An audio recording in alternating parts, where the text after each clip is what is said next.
"He's always been useless," my stepmother sneered. Her daughters nodded, eyeing my room. I said nothing. By morning, they were the ones left out in the cold, crying. The rain pattered softly against the window pane, a rhythmic whisper in the quiet house. I sat cross-legged on my bed, the door slightly ajar, as I listened to the cruel chorus echoing from the living room below. My stepmother's sharp voice cut through the air like a knife. "He's always been useless." Her sneer was almost audible, even without seeing her face. The clink of her teacup followed, her daughter's laughter blending into the sound. I knew they were talking about me. They always were.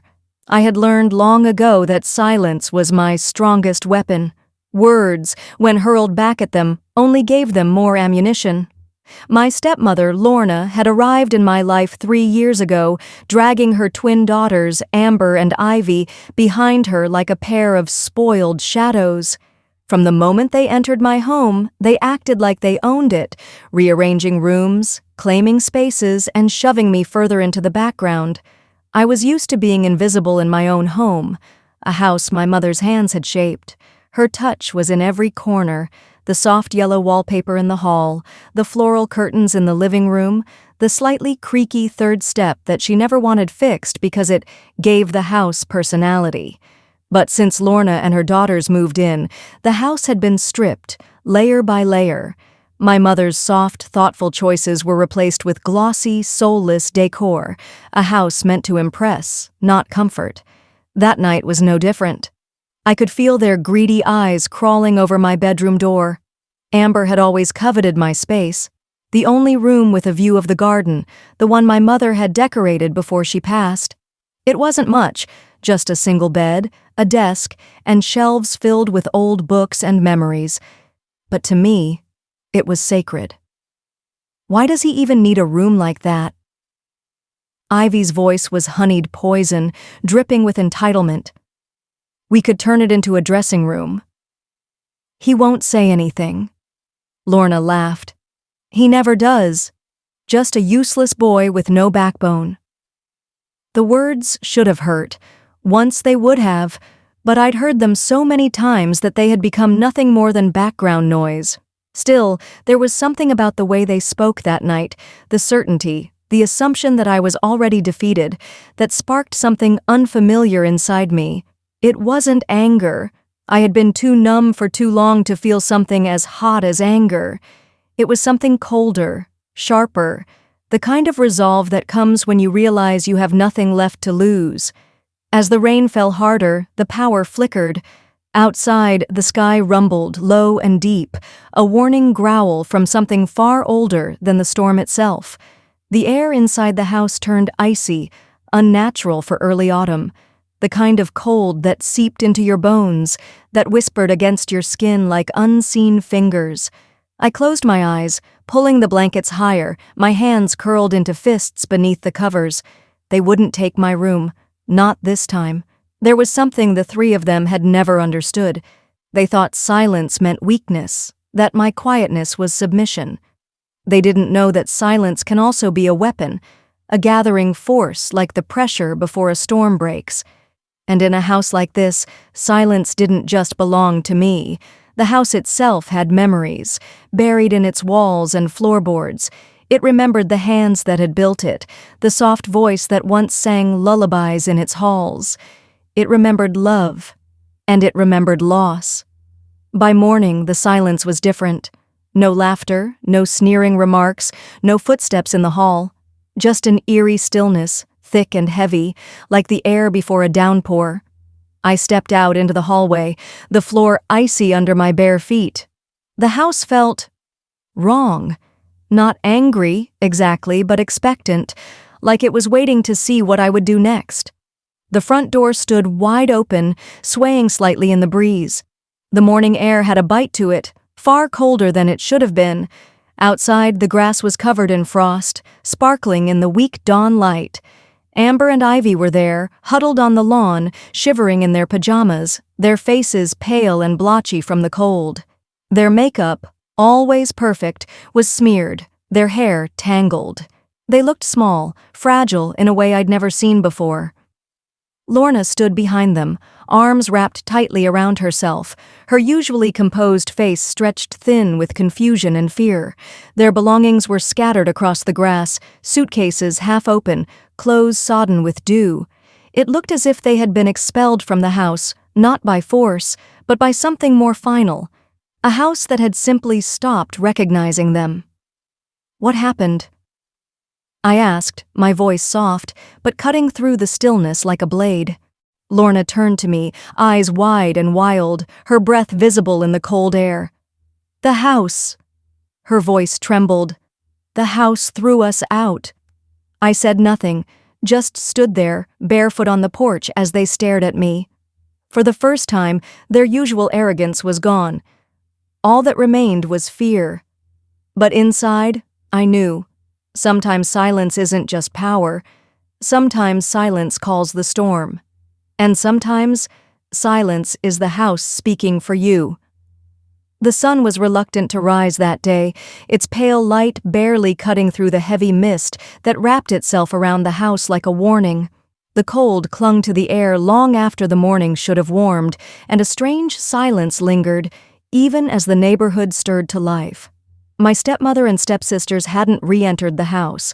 They stood on the lawn, shivering, too afraid to cross the threshold. It was as if the house itself had grown teeth and a temper overnight, a thing no longer willing to house the unworthy. I made breakfast quietly, the clatter of the pan and the sizzle of eggs the only sounds. From the window above the sink, I could see them, Lorna pacing, phone pressed to her ear, her voice sharp with frustration, while Amber and Ivy huddled together, glaring at the house as though their stares alone could force it to open for them. I should have felt guilty, but all I felt was calm. The house, my mother's house, had finally answered. For too long, it had endured their abuse, their constant attempts to erase my mother's touch from its walls, their cruel laughter echoing through the halls. I knew houses could remember. This one certainly did. It started small, the night before.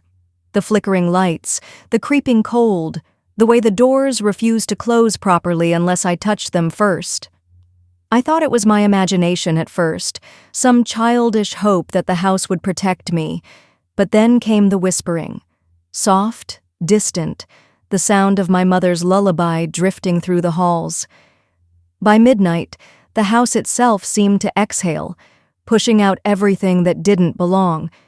I didn't see it happen. I only found them outside, shivering and bewildered. When I asked the house, silently, if I should let them back in, the front door slammed shut. Now, the day stretched ahead, heavy with possibility. Lorna's calls to locksmiths went unanswered. The locks refused to turn, the windows wouldn't budge. Amber's tantrums went unnoticed by the house, which responded only with sudden gusts of freezing air that drove her further from the porch. Finally, Lorna's frustration boiled over. She turned on me, her fingers stabbing the air like a dagger. "This is your fault," she shrieked. "You've always been a creepy little freak. What did you do to this house?" I met her gaze, calm and unwavering. "Nothing," I said. "The house remembers." Her face paled. I saw the flicker of fear, real fear, in her eyes. For all her bluster, Lorna believed in nothing beyond herself. The idea that something larger, older, and colder might be passing judgment on her was unthinkable. That night, they tried to sneak back in. I heard them whispering outside the window, saw the glint of a crowbar in Amber's hand, but the house anticipated them. The moment Amber touched the window frame, the shutters slammed down, nearly catching her fingers. Ivy screamed, falling backwards into the dirt. The house wasn't angry, it wasn't vengeful, it was simply done. Like a body rejecting a virus, it expelled them without emotion or hesitation. The walls felt warmer in their absence, the floors steadier beneath my feet.